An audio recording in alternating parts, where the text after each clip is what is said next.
जय हिंद दोस्तों, स्वागत है आप सभी का विजडम एजुकेशन पे। आज भारत अमेरिका संबंध पे कॉम्प्रिहेंसिव डिस्कस हम आपके साथ करेंगे। हर एक एस्पेक्ट को कवर करूंगा, चाहे वो पॉजिटिव एस्पेक्ट हो, चाहे नेगेटिव एस्पेक्ट हो, चाहे सहयोग का पक्ष हो या सहयोग का पक्ष नहीं हो। राइट, तो वीडियो देखना शुरू कर दिया आपने, चैनल को सब्सक्राइब नहीं किया तो चैनल को सब्सक्राइब कर दें, अपने दोस्तों के साथ, कलीग के साथ शेयर कर दें। कोई क्वेश्चन पूछना है कमेंट सेक्शन में पूछ सकते हैं, या सुझाव देना चाहते हैं वो भी कमेंट सेक्शन में दे सकते हैं। तो सबसे पहले हम ऐतिहासिक संबंध को देखते हैं। दोनों ही देश ब्रिटेन का उपनिवेश रह चुका है। अमेरिका भी ब्रिटेन का उपनिवेश रह चुका है और भारत भी ब्रिटेन का उपनिवेश रह चुका है। अमेरिका को स्वतंत्रता मिली 1776 में, 1776 ईस्वी में, और भारत को जो स्वतंत्रता मिली है वो मिली है 1947 में। अब देखो, अगर आप डीपली स्टडी करोगे तो आपको पता चलेगा कि ब्रिटेन ने जो गलती अमेरिका में किया था, उस गलती से सबक लेते हुए उन्होंने वो गलती इंडिया में रिपीट नहीं किया। राइट, और यही कारण है कि भारत को काफ़ी लेट से आज़ादी मिली। 1947 में भारत को आज़ादी मिली है, जबकि अमेरिका को आज़ादी 1776 में मिली है, क्योंकि अमेरिका में किए गए गलती को ब्रिटेन ने भारत में नहीं दोहराया। अब देखो, दोनों देश लोकतांत्रिक व्यवस्था को अपनाया। विश्व का सबसे पुराना लोकतंत्र अमेरिका है और विश्व का सबसे बड़ा लोकतंत्र कौन है? भारत है।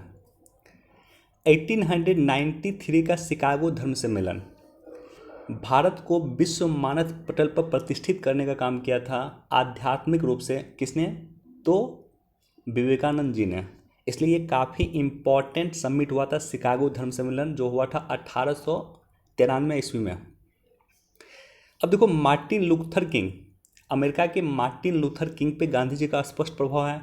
उन्होंने अपने यहाँ जो सत्याग्रह किया, अपने यहाँ जो आंदोलन किया, उनमें गांधी जी के विचारधाराओं को समाहित किया, गांधी जी के विचारधाराओं को प्रेरणा लिया, और उसी आधार पे अपने यहाँ यानी अमेरिका में उन्होंने आंदोलन किया। और दूसरी तरफ बराक ओबामा पे गांधी जी का प्रभाव। तो 2007 में जब बराक ओबामा इंडिया आए थे, तो भारत की संसद में उन्होंने कहा था कि अगर मैं गांधी को नहीं पढ़ता तो अमेरिका का राष्ट्रपति नहीं होता। बहुत बड़ा स्टेटमेंट है, आप कहीं कोट कर सकते हैं इसको। गांधी जी की जब इम्पोर्टेंस लिखना है तो कोट कर सकते हैं। 2007 में बराक ओबामा ने भारत की संसद में कहा था कि यदि मैं गांधी को नहीं पढ़ता तो अमेरिका का राष्ट्रपति नहीं हो पाता। अभी भी आप यूट्यूब खोलोगे तो वो वीडियो आपको मिल जाएगा।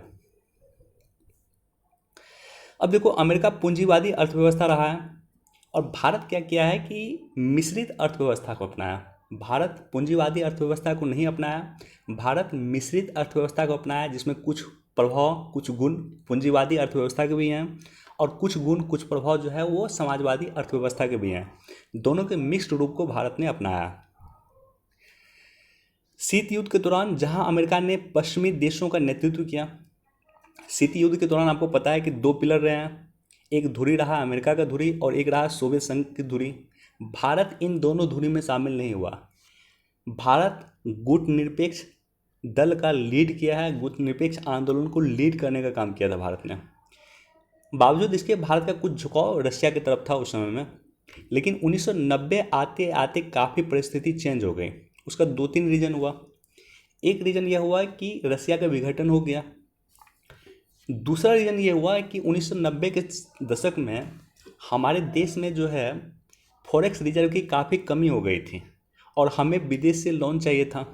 तो विदेश में लोन चाहिए, इसका मतलब हमें आईएमएफ से लोन चाहिए था, और आईएमएफ का पे अमेरिका का स्पष्ट प्रभाव। आईएमएफ का हेडक्वार्टर कहाँ है? तो अमेरिका में है। आईएमएफ, वर्ल्ड बैंक, ये सारी संस्था अमेरिका के निर्देशन में काम करती है, इसमें गुरेज नहीं है, स्पष्ट रूप से लोग जानते हैं इसको। तो हमें लोन चाहिए था आईएमएफ से। तो ऐसे कंडीशन में आईएमएफ ने हमें काफ़ी रिफॉर्म्स करने की बात कही कि आप ये रिफॉर्म्स कीजिए, और उस रिफॉर्म्स के आधार पे भारत की अर्थव्यवस्था अमेरिका की ओर झुकी, हम पूंजीवादी अर्थव्यवस्था की ओर झुके। राइट, और भारत ने एलपीजी को अपनाया, उदारीकरण, निजीकरण और वैश्वीकरण को अपनाया। इस तरह से भारत का झुकाव पूंजीवादी अर्थव्यवस्था की तरफ बढ़ा और यहाँ से संबंध शुरू होता है भारत और अमेरिका के बीच में। अब देखो, कुछ महत्वपूर्ण समझौते हैं, 4 महत्वपूर्ण समझौतों आप याद रखना। भारत अमेरिका के बीच में ये महत्वपूर्ण समझौते हैं। अमेरिका अपने क्लोजेस्ट एलाई के साथ ये समझौता करता है 4 बेसिक और 4 सबसे महत्वपूर्ण समझौता जो अपने नाटो के अलाई के साथ किया है, वो भारत के साथ भी उन्होंने किया है।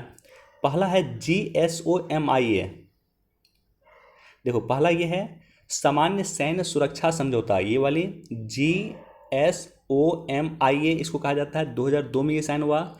General security of military information agreement 2002। दूसरा एग्रीमेंट है कि logistics exchange memorandum of agreement 2016 में ये साइन हुआ। तीसरा जो है वो है COMCASA communication compatibility and security agreement 2018 में साइन हुआ, संचार संगतता और सुरक्षा समझौता। और जो लास्ट है वो है बेका basic exchange and cooperation agreement, ये 2020 में साइन हुआ। तो ये 4 बेसिक समझौता है, सबसे इम्पॉर्टेंट समझौता है जो नाटो जैसे क्लोजेस्ट एलाई के साथ अमेरिका ने साइन किया है, वो भारत के साथ भी उन्होंने साइन किया। भारत इन चारों समझौता का पार्ट हो चुका है, तो हम अमेरिका का अब क्लोजेस्ट एलाई बन चुके हैं। इसके अलावा देखो एक दो बात कि यहाँ पे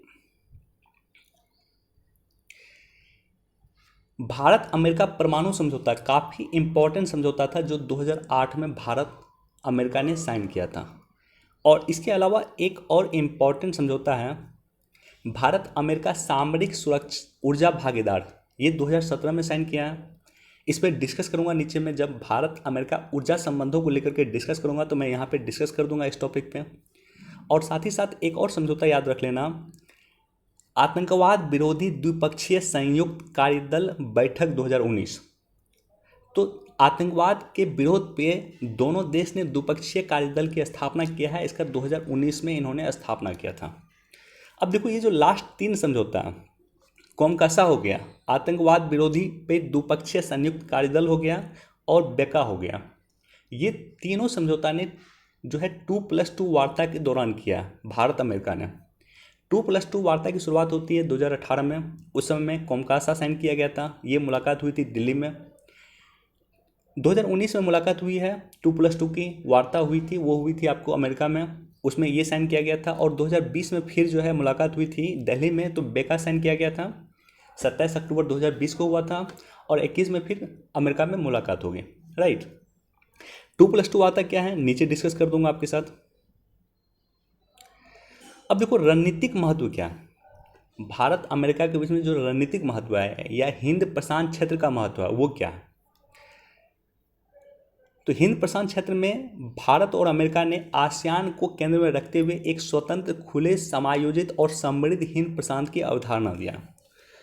सबसे पहले तो ये याद रखो कि हिंद प्रशांत क्षेत्र भारत अमेरिका दोनों मिलकर यहाँ पे काम कर रहा है, खुले मतलब ओपन हिंद महासागर क्षेत्र की अवधारणा पे काम करता है।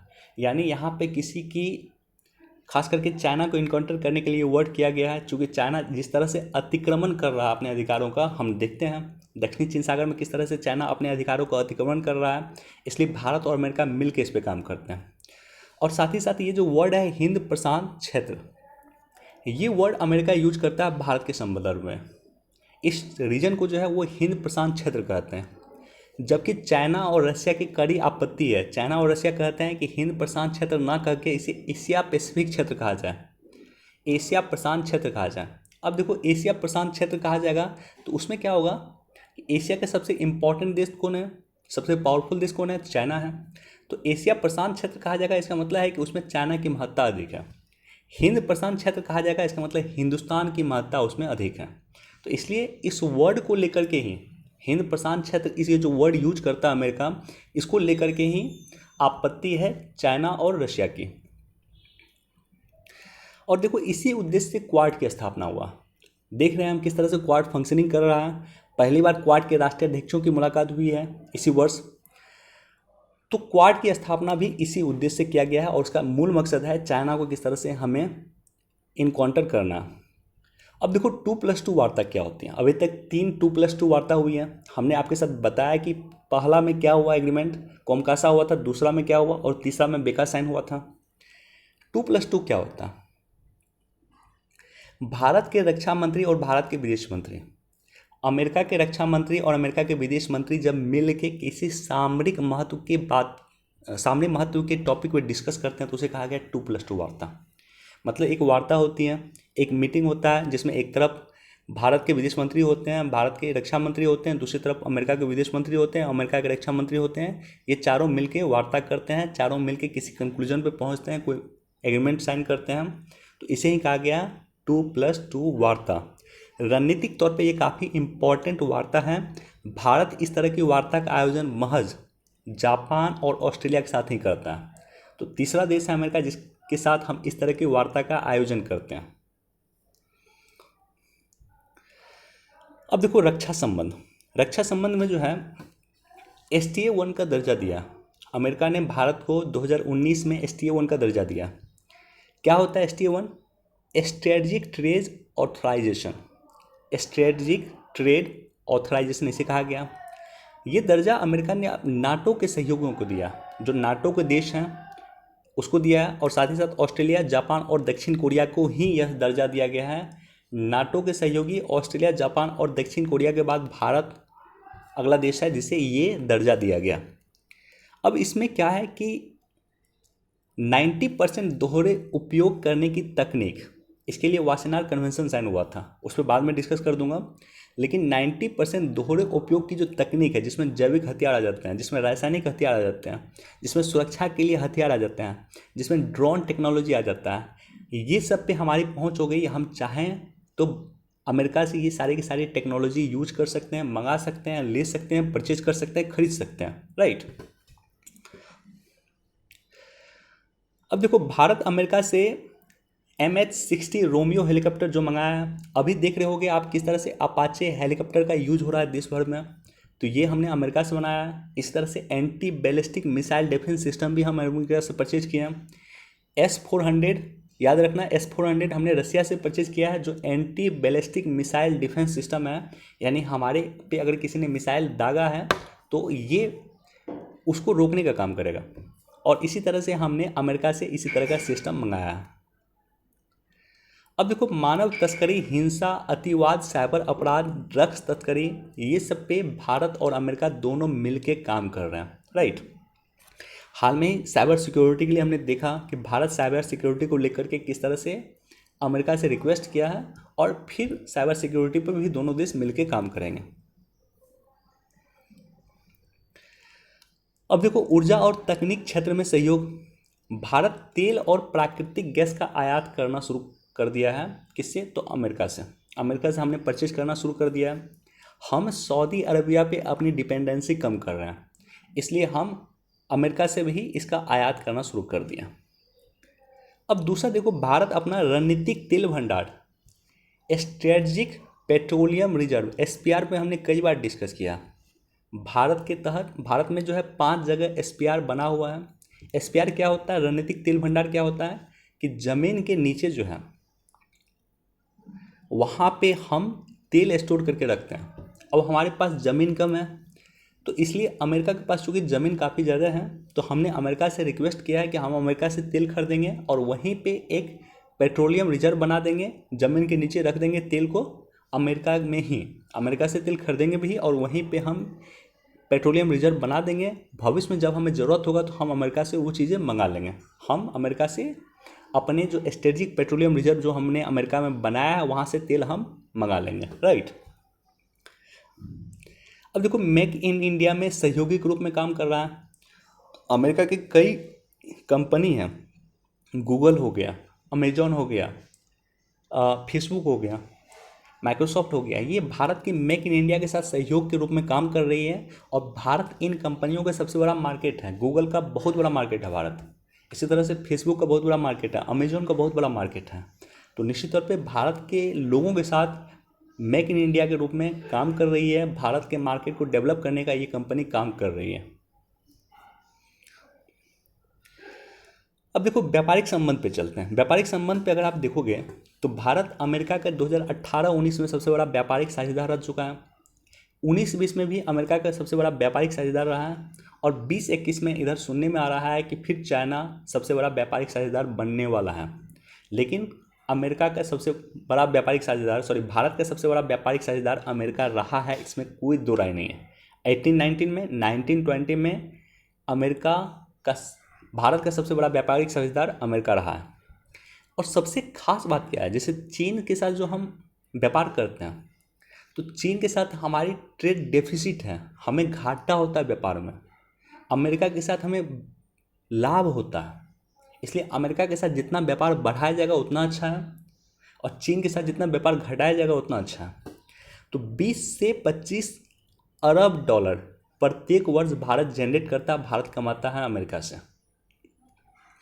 और साथ ही साथ विदेशी मुद्रा की प्राप्ति होती है। भारत के कई सारे लोग अमेरिका में काम करते हैं, हर एक सेक्टर में। अमेरिका ना सिर्फ आईटी सेक्टर में, अमेरिका के कई डॉक्टर इंडियंस हैं, अमेरिका के कई बिजनेसमैन इंडियंस हैं, अमेरिका के कई रेस्टोरेंट के मालिक इंडियंस हैं। तो वो लोग पैसा भेजते हैं अपने घर को, इंडिया में अपने परिवारों को पैसा भेजते हैं। तो इस तरह से हमें विदेशी मुद्रा जो प्राप्ति होती है उसका एक बहुत बड़ा सोर्स अमेरिका है।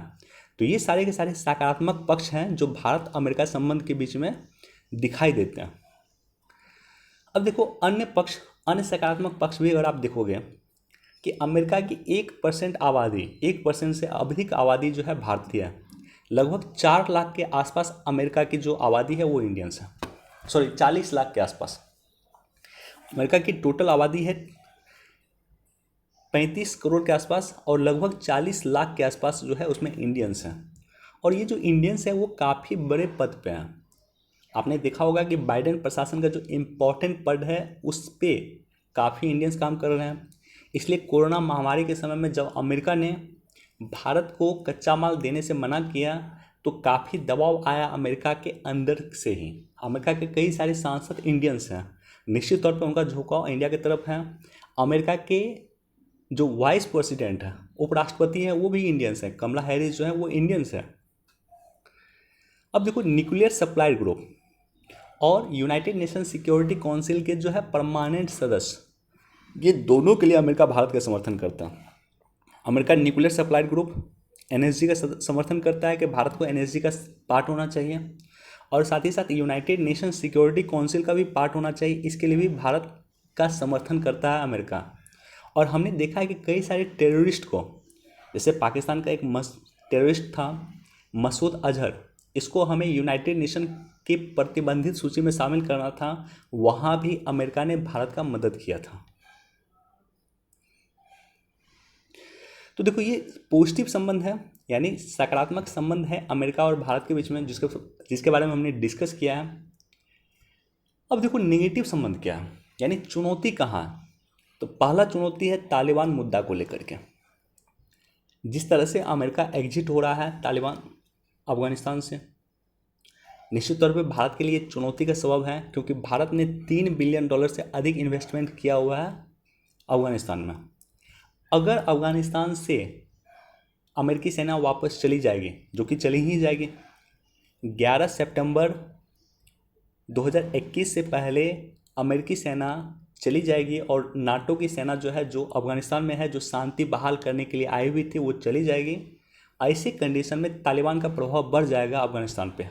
और तालिबान का झुकाव चूँकि इंडिया की तरफ नहीं है, तालिबान का झुकाव है पाकिस्तान की तरफ। क्यों? क्योंकि तालिबान को क्रिएट किया ही पाकिस्तान ने, और हमारा कहना है कि तालिबान जो है एक आतंकवादी संगठन है।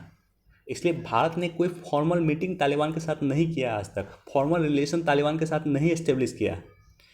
वर्तमान में भी अफगानिस्तान के 40% क्षेत्र पे तालिबान कब्जा किया हुआ। सोचो अगर अमेरिकी सेना वहाँ से निकल जाएगी तो तालिबान का पूरा पूरा अफगानिस्तान पे कब्जा हो सकता है। तो निश्चित तौर पे ये हमारे लिए एक चुनौती का कारण है।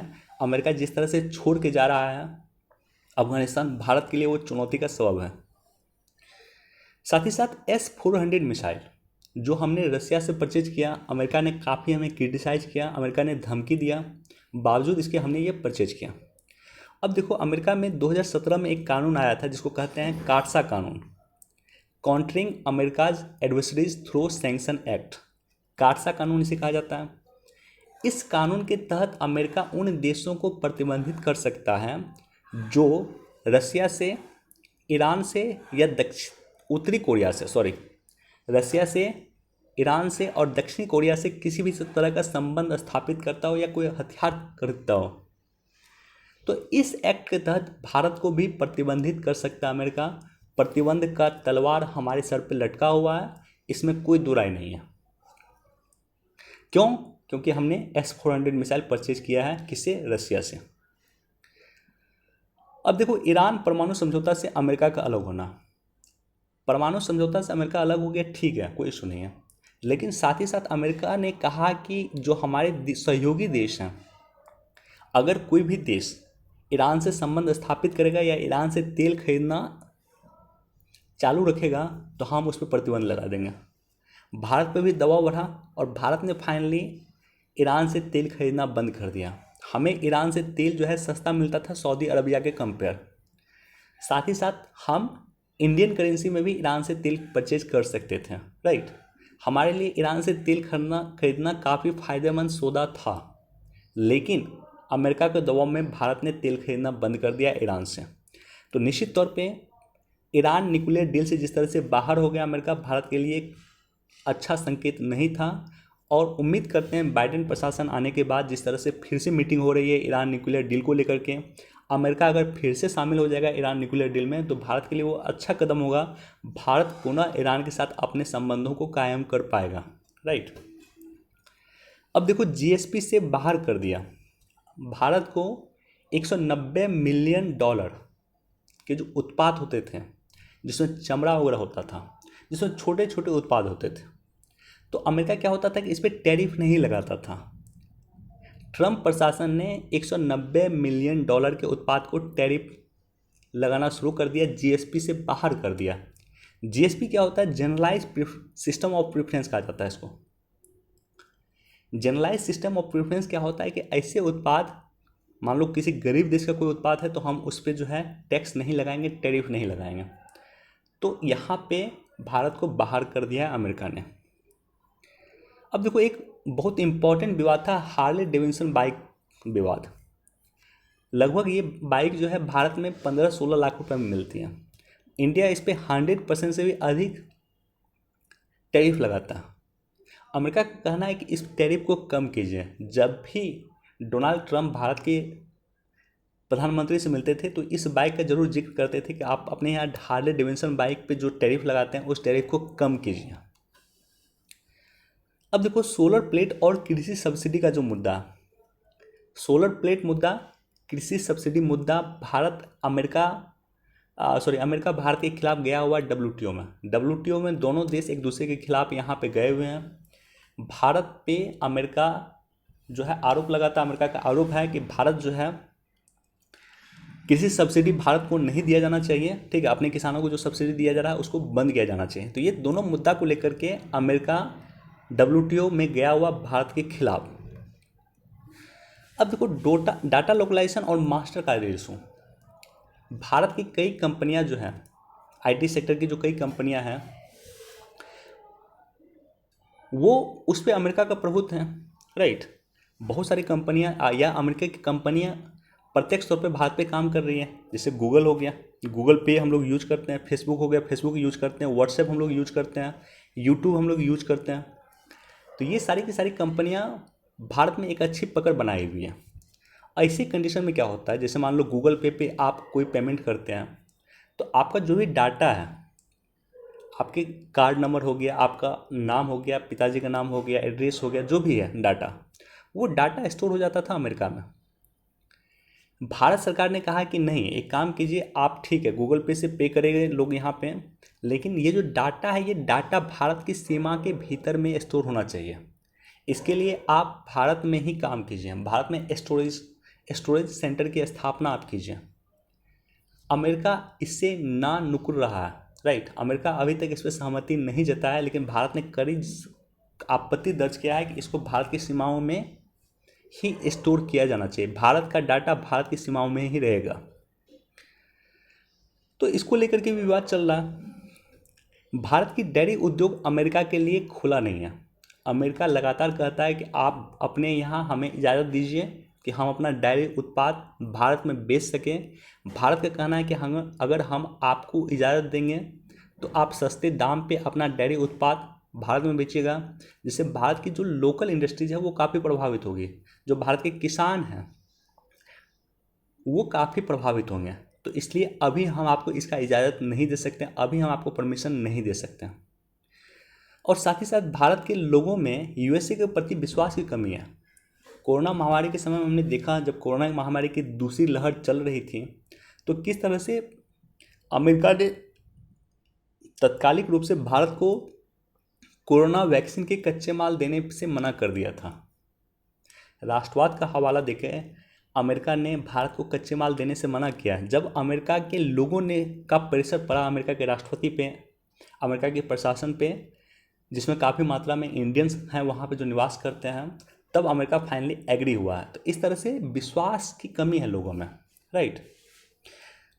अक्सर आपने सुना होगा कि रसिया हमारा सच्चा फ्रेंड है, अमेरिका पे विश्वास नहीं किया जा सकता। तो ये सारी की सारी चुनौती है। तो कोशिश किया है मैंने इस वीडियो में भारत अमेरिका संबंधों के जो सकारात्मक पक्ष है उस पर डिस्कस किया जाए, उसको बीच में जो चुनौती है उस पर भी हमने कंबाइंड रूप से आपके साथ डिस्कस किया है। अब देखो इसी में क्या है, जैसे मान लो क्वाड के बारे में अगर कोई मीटिंग होगा फिर, या कोई डेवलपमेंट होगा, या मान लेते हैं सोलर प्लेट को लेकर के WTO में कोई डेवलपमेंट होगा, तो उसमें मैं एक अलग से वीडियो बना करके डिस्कस कर दूंगा, या जो दैनिक जागरण न्यूज़ एनालिसिस करता हूँ वहाँ पे डिस्कस कर दूंगा। चलिए, वीडियो देखने के लिए धन्यवाद। Thank you so much. Please do like, share and subscribe. Thank you.